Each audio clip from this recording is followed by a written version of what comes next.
RMC, radio de l'UEFA Euro 2020. 7h09 sur RMC et RMC Découverte. Appelez-moi, venez appeler le 32-16 pour nous raconter votre euro et votre euro aussi à vous. Éric Dimeco, bonjour. Vous êtes bien sûr consultant à RMC Sport et avec nous tous les matins de cet euro. Pas le temps de se roder, hein. Ce soir, c'est tout de suite le choc. Oui, c'est rare hein, quand il y a d'entrée comme ça un gros match. On va pas y aller progressivement, quoi. On va devoir être là tout de suite, quoi. Généralement, c'est plutôt pas mal pour les favoris puisqu'ils ont une préparation physique un petit peu particulière parce qu'ils ont un mois de compétition à gérer.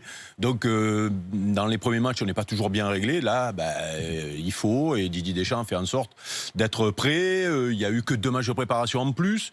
Voilà. Alors après, qui doute le plus ou qui a le plus d'incertitudes finalement, je pense que c'est les Allemands qui sortent de quelques mois un peu plus compliqués que nous finalement. Pourquoi ? Parce qu'ils ont du mal à enchaîner d'une génération qui a gagné, qui a même marqué un petit peu, que ce soit en club ou en sélection, les esprits. Et ils ont du mal à passer à la génération d'après, comme beaucoup de nations d'ailleurs. Les Espagnols, c'est pareil. Mais on a réussi, nous, plutôt à se réinventer, justement, non ?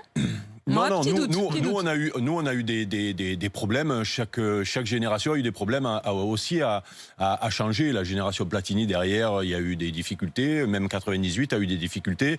C'est un petit peu l'histoire du football, c'est-à-dire que quand une nation gagne beaucoup, mettre les garçons qui ont beaucoup gagné et qui sont un peu en fin de course à la retraite, c'est toujours difficile. Il vaut mieux aller dans le mur avant de tout changer. Et donc il y a beaucoup de pays qui ont vécu ça. Alors je dis pas que les Allemands sont en train de vivre ça, mais par contre ils se cherchent un petit peu. Ouais. Éric, les Allemands, ils seront quand même à domicile, ils seront chez eux. Nous, on va jouer tous nos matchs en extérieur. Ça change quelque chose quand même dans l'état d'esprit ? Quand même, oui. Surtout que là, il y a à nouveau du public. Hein. Oui, parce qu'on a vu cette saison sans public, les matchs à l'extérieur. À la limite, il y a même eu plus de victoires à l'extérieur qu'à domicile, contrairement à ce qui se passe d'habitude. Alors que là, avec du public, je pense que c'est le vrai plus. Et du coup, même en étant favori, aller jouer en Allemagne. Contre les Allemands avec du public, ça devient quand même beaucoup plus compliqué d'un coup, quoi, parce que c'est quand même l'Allemagne, un grand pays de football. On peut se rassurer quand même avec 2 éléments. D'abord, les équipes qui ont joué à domicile depuis le début de l'Euro avec leur public, ça leur a pas forcément réussi. On peut penser à la Russie, par exemple, qui a été battue à plat de couture par la Belgique, à l'Écosse hier battue un peu à la surprise générale par la République tchèque dans son stade. Donc il y a tu parles des exemples qui t'arrangent là, du coup. Oui, je sais. Tu n'as pas pris l'exemple de l'Italie ou de l'Angleterre. Non, ça j'ai oublié. Tu as oublié, voilà. Non, mais le tout c'est de le dire. Hein. Et puis en revanche, il y a autre chose que j'ai pas oublié, c'est que la France n'a jamais perdu son match inaugural d'un Euro. Jamais. Voilà. Jamais. Alors, jamais. Y a pas les Allemands n'ont pas cette stat aussi? Ah là, vous en demandez beaucoup. Non, mais je l'ai entendu aussi. Donc match nul en fait. Voilà, donc ça pue le nul, quoi. Mais un match nul finalement. Justement. Ça serait pas si mal. Ce serait pas si mal. On signe, non ? Non, mais probablement Didier a dit que le match n'était pas décisif. Il est important, mais il n'est pas décisif. Dans cette nouvelle compétition, avec la possibilité de se qualifier à 3, tu joues en Allemagne, tu fais nul, c'est pas un mauvais résultat. Karim Benzema, c'est quand même aussi son entrée très officielle quand même. Tout le monde va le regarder un petit peu plus que les autres. Même si on l'a vu avec le maillot du Real extraordinaire cette saison, on se souvient de son passage en équipe de France où il n'avait pas marqué pendant un long moment, où il a été même en difficulté, où Didier lui avait fait grandement confiance. Donc on a toujours cette idée-là. Il va vouloir en faire la démonstration dès ce soir ? Si j'essaye qu'Éric Dimeco se mette dans la tête de Karim Benzema.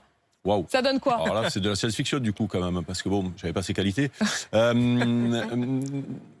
Oui, il va se dire ce soir, je veux prouver, je veux montrer que je suis là. Il va vouloir montrer que il mérite d'être là. Tout le monde le sait en plus, mais que cet intermède de 5 ans a été injuste et qu'il apportera beaucoup à l'équipe de France et que l'équipe de France va être meilleure avec lui. C'est normal.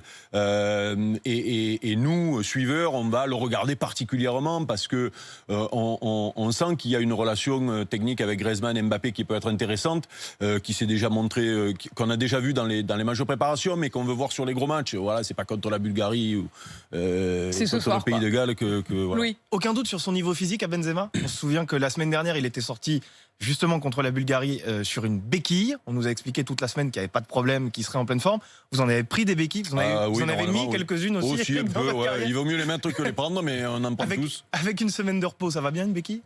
Oui, normalement ça va, ça Il pose a pas dit de je suis à problème. 100%. Oui. Ouais. Non, au contraire même, je me demande si du coup il a pas fait un petit peu de frais parce que la saison était longue pour lui aussi. C'est vrai. Dans un championnat très concurrentiel, ils sont allés en demi-finale de Ligue des Champions. Il a fait toute la saison, il a été énorme.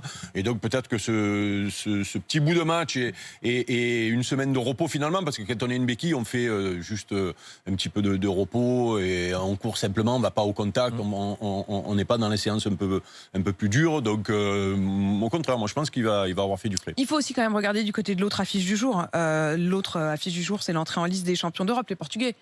Ça va être un... On va le regarder avec attention parce que c'est à 18h. Hein. Oui, c'est nos futurs adversaires. La Hongrie en Hongrie, donc on va voir un petit peu comment ils se comportent contre le Portugal qui est plus fort que l'équipe qu'on a rencontrée en finale il y a 4 ans, enfin 5 ans maintenant, parce qu'il y a eu un renouvellement de génération. Parce que justement, eux, ils ont su renouveler, quoi. Oui, ils ont su ou ça s'est fait naturellement. Il y a des joueurs qui sont arrivés, qui sont énormes, et du coup, on a l'impression que cette équipe-là va être difficile aussi à manœuvrer et qu'elle peut être. Vraiment, ils sont classés. Bon, nous, on est grands favoris, eux, ils sont juste derrière. Eux, ils sont petits favoris. Ouais, avec la Belgique. Les grands favoris, les petits foyers. Voilà, exactement. Avec la Belgique, avec quelques autres équipes. Éric, vous avez